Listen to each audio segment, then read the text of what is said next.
আসসালামু আলাইকুম বন্ধুরা, welcome back to my channel south Afrin official channel থেকে সবাইকে স্বাগতম জানাচ্ছি। আজকে আবারও নতুন একটি ব্লগ শেয়ার করছি আপনাদের সাথে। আশা করছি অনেক বেশি ভালো লাগবে। এই যে এই গাছটাকে আপনারা কি বলেন? আমরা এই গাছটাকে পাতাবাহার গাছ বলে থাকি। তো এটাকে আমি সংরক্ষণ করেছিলাম এর আগে 3টা ডাল নিয়ে এসে এই যে পানির বোতলে রেখেছিলাম। এটা হচ্ছে ছচের বোতল। তো এখানে এই যে ডালটা দেখছেন পানিতে রয়েছে, তো ওই ডালটা আমি হচ্ছে 1.5 থেকে 2 মাস আগে পানিতে রেখেছিলাম। এই যে দেখুন, তো এই যে 2 মাসের ভিতরে অনেক বড় শিকড় হয়ে গিয়েছে। এর সাথে আরও 2টা ডাল ছিল, সেই 2টা ডাল আর বাঁচেনি, মরে গিয়েছে। কেন আমি জানি না, আপনাদের যদি জানা থাকে অবশ্যই কমেন্ট করে জানাবেন। তো ভাবলাম যে এই বোতলটায় আরও 2টা ডাল অ্যাড করি, যেহেতু একটা ডালে শিকড় গুজেছে, এজন্য আমার অনেক ভালো লাগছিল, তাই ভাবলাম আপনাদের সাথে একটু শেয়ার করি। তো একেবারে লম্বা দেখে, মানে ডালটা সোজা দেখে নেওয়ার চেষ্টা করবেন। তো আমি নেওয়ার চেষ্টা করেছি। আর হচ্ছে বোতলের সাথে মেপে দেখেছিলাম, যতটুক পরিমাপ আছে ততটুকু হচ্ছে রেখে দেন হচ্ছে বাকি অংশটা আমি কেটে দিয়েছিলাম। আর শিকড় আলা যে ডালটা রয়েছে ওটাকে ঢোকানোর সময় অবশ্যই একটু সাবধানে ঢোকাবেন, না হলে কিন্তু শিকড়গুলো ভেঙে যাবে।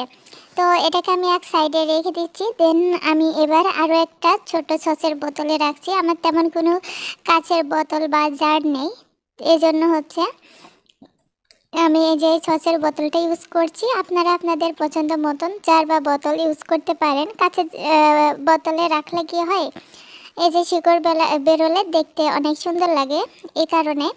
তো এই যে আমি আরেকটা ছোট বোতলে রাখলাম। আর এখন হচ্ছে আর একটা কুটির ডাল রেখে দিচ্ছি। এটাই কোনো পাতা নেই, খালি একটি ডাল রাখবো, দেখবো এটা থেকে শিকড় কিংবা কোনো পাতা বা কুশি গজায় কিনা। যদি গজায় অবশ্যই আমি আপনাদের সাথে আরও একটা ভিডিও নিয়ে আসবো। তো এটাকে এখন আমি চেট করে রাখবো যেখানে রাখবো। তো মনে হচ্ছে বাইরে হলো শব্দ হচ্ছিল, তো বাইরে এসে দেখছি আমাদের রোডে কাজ চলছে।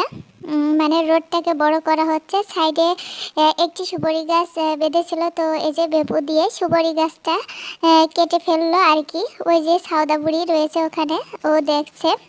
তো এখন হচ্ছে চলে আসলাম আবারও টেবিলের কাছে। দেখো শিকড়গুলো কতটা সুন্দর লাগছে। যেহেতু আমার ফোনটা বেশি একটা দামি নয়, এজন্য শিকড়গুলো ভালো দেখা যাচ্ছে না বা বোঝা যাচ্ছে না, তবে সামনাসামনি অনেক সুন্দর লাগছিল। তো এগুলোকে আমি হচ্ছে বড় বোতলটা নিয়ে এসে আমি ওয়ার্ড্রপে রাখছি। এক সাইডে আর্টিফিশিয়াল ফুল আছে একটি, তো এই যে এখানে রাখছি। এগুলো রাখলে কিন্তু বেশ ভালো দেখা যায়, ঘরের ভিতরে একেবারে ন্যাচারাল থাকে, দেখতেও সুন্দর লাগে। তো এই যে আমি তোমাদের আরেকটু ক্লোজ করে দেখাচ্ছিলাম। তো এই যে আবারও বাইরে আসছে। এই ছোট বোতলটা আমি রান্নার টেবিলের এক সাইডে রাখবো, তাহলে নিজের এই যে ফুল এই গাছটা মুখে তাকিয়ে থাকলে কিন্তু অনেক ভালো লাগবে।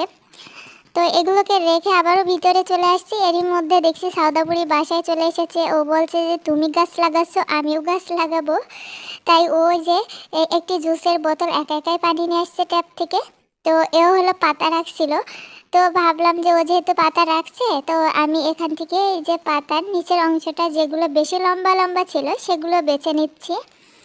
নিয়ে ও যেহেতু এটা রাখতে চাচ্ছে, তাই আমি ওকে একটু উৎসাহ দিলাম, যাতে ও এরকম কাজ করতে উৎসাহ পেলে আরও করবে আগ্রহ নিয়ে। তো ও যেগুলো করছিল ওইগুলোর ডাটি একটু ছোট ছোট ছিল, তবে ওর দেখাইতে আমার মনে হলো আচ্ছা ডাল দিয়ে যেহেতু শিকড় বেরোয়, পাতা দিয়ে কেন শিকড় বেরোবে না। তাই আমি আমার মেয়েকে নিয়ে এসে দিলাম। ও আবার দেখো কি সুন্দর করে একটা একটা করে বোতলে রাখছিল। ও আমার সব কাজে হেল্প করে, পারুক বা না পারুক করার চেষ্টা করে।